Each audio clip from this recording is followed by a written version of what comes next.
How long does it really take to review a BOM by hand? Export it. Email it around, there's a day gone. Comments trickle back over 3 days. A meeting to sort it out. 2 more weeks before it's released.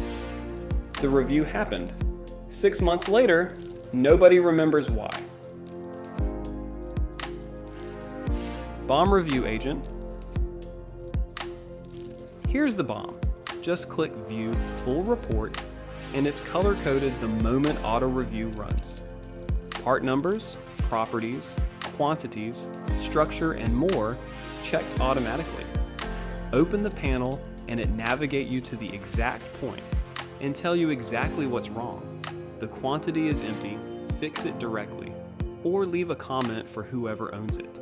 Team works collaboratively. In my tasks, a colleague's comment shows up right on the BOM. I can see the full context, severity, explanation, part number, and more. We see the reference designator have a quantity misalignment. They make the change, rerun the check, and it comes back clean.